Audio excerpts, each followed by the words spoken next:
Hi friends, good evening. So friends, ఈరోజు వచ్చేసి మనకు మార్కెట్ అనాలిసిస్ ఏ విధంగా ఉంది చూద్దాం. సో తర్వాత ఇంపార్టెంట్ అప్డేట్స్ ఏమున్నాయనేది చూద్దాం.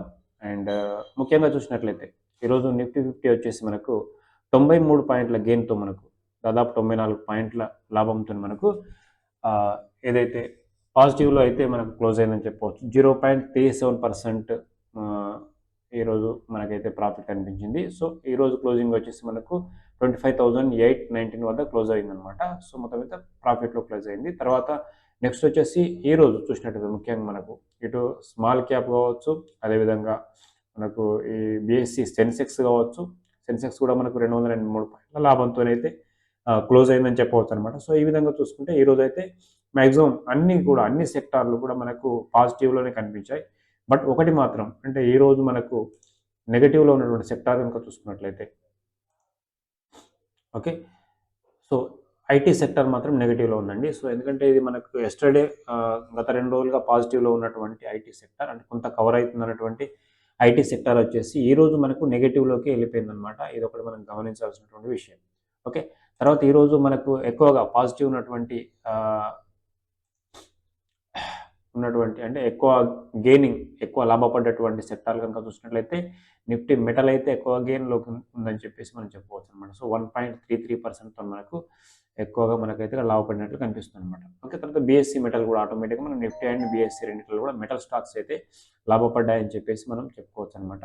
సో ఇది మిగతా అన్ని కూడా లాభాల్లోనే ఉన్నాయండి. ఒక ఐటీ సెక్టార్, తర్వాత ఇంకొకటి మనకు టెక్. ఇక్కడ టెక్ మీన్స్ బీఎస్సీ టెక్, సెన్సెక్స్లో ఐటీకి సంబంధించినవి.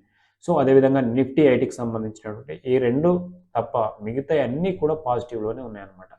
సో మెయిన్గా వచ్చేసి ఈరోజు చూసినట్లయితే మనకు ఈ పాజిటివ్లో ఆల్ సెక్టార్స్ పాజిటివ్లో ఉండడానికి కారణం మనకు ఒకసారి ఎఫ్ఐఐ డిఐఐ డాటా కూడా చూద్దామండి.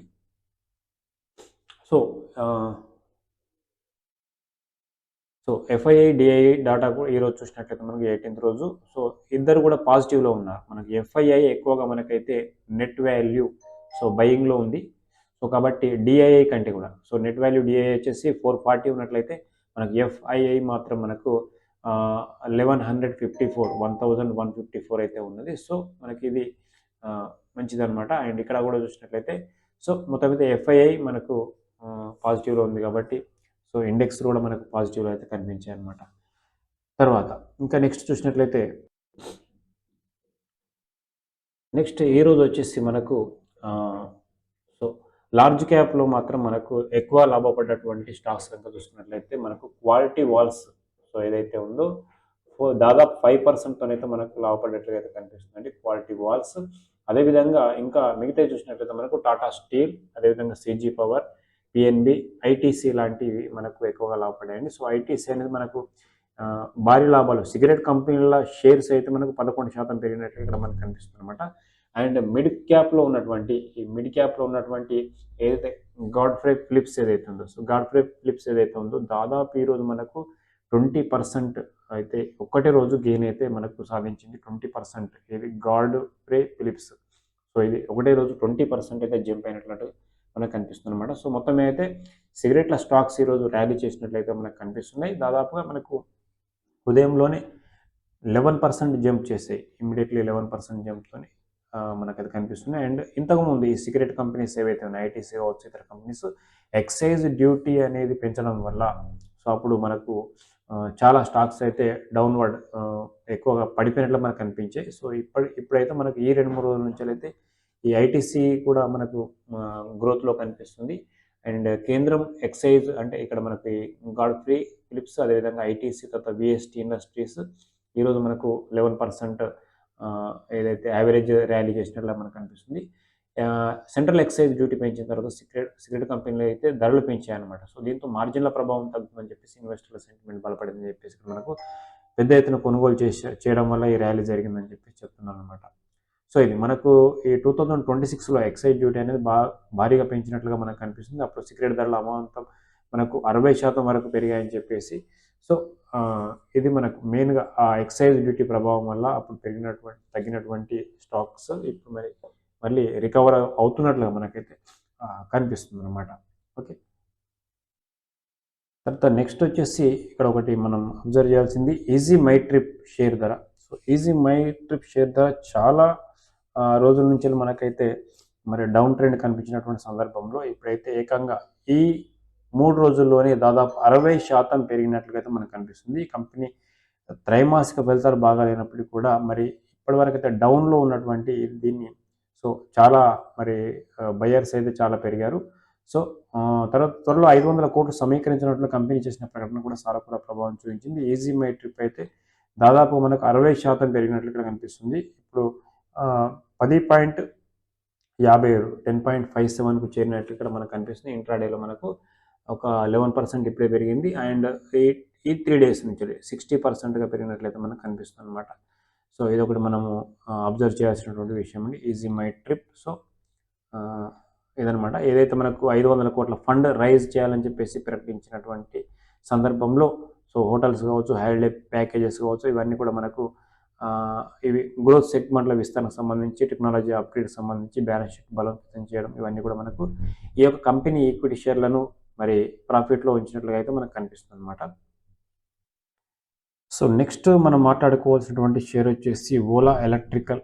సో ఓలా ఎలక్ట్రిక్ బైక్స్ ఏదైతే ఉందో సో దీనికి సంబంధించి ఈరోజు అయితే మనకు ఇది ప్రాఫిట్లో కనిపించిందండి. చాలా రోజుల నుంచి నష్టాల్లో ఉన్నటువంటి ఓలా ఎలక్ట్రిక్ ఏదైతే ఉందో సో ఒక న్యూస్ అయితే ఏంటంటే మనకి ఇక్కడ ఈ ఓలా ఎలక్ట్రిక్ CEO భవిష్ అగర్వాల్ అరెస్ట్పై స్టే విధించినటువంటి బాంబే హైకోర్టు అని చెప్పేసి సో స్టే విధించగానే మనకైతే దాదాపు ఈ 4 డేస్ నుంచి వెళ్ళి 11% పడిపోయినటువంటి స్టాక్ ఈరోజు మాత్రం మనకు 5% ప్రాఫిట్లోకి వెళ్ళినట్లుగా అయితే కనిపిస్తుంది అనమాట.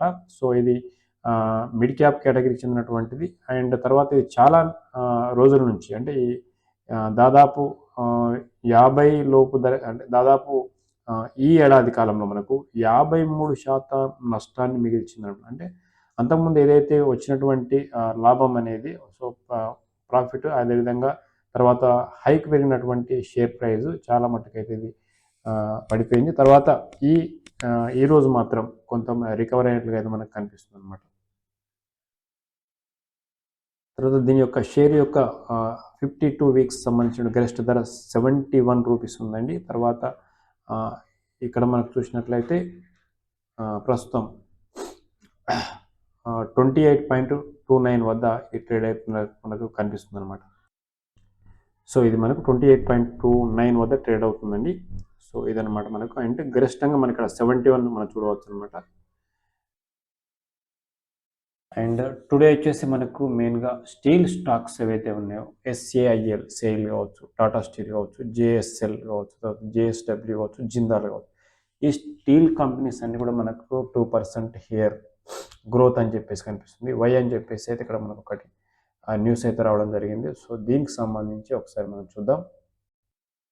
సో మెయిన్గా వచ్చేసి వాట్ డ్రైవింగ్ స్టీల్ స్టాక్స్ ఇక్కడ చూసినట్లయితే సో ఇది అనేది ఒక strategic commodity. So because of మనకి ఇది ఏంటంటే కన్స్ట్రక్షన్స్, ఇన్ఫ్రాస్ట్రక్చర్స్, తర్వాత ట్రాన్స్పోర్ట్, ఇదంటే ఎనర్జీ, సో డిఫెన్స్, చాలా వాటిలలో ఇది మనం వాడతాం. తర్వాత building, rods, bridges, railways, power plants, auto, so everything is sales goods అనమాట. కంపల్సరీ సేల్ అయ్యే గుడ్ వర్క్ కాబట్టి సో మంచి ప్రాఫిట్లో కూడా ఉన్నటువంటి కంపెనీస్ అన్నీ కూడా మనకు ఇందులో మొత్తం మీద అయితే స్టీల్లో మంచి గ్రోత్ అయితే కనిపిస్తుంది. అండ్ 52 వీక్స్ హైక్ అయితే మనకు ఈ యొక్క స్టీల్ సంబంధించినటువంటి స్టాక్స్ అయితే ఇక్కడ మనకు వెళ్తున్నట్లు కనిపిస్తుంది అనమాట.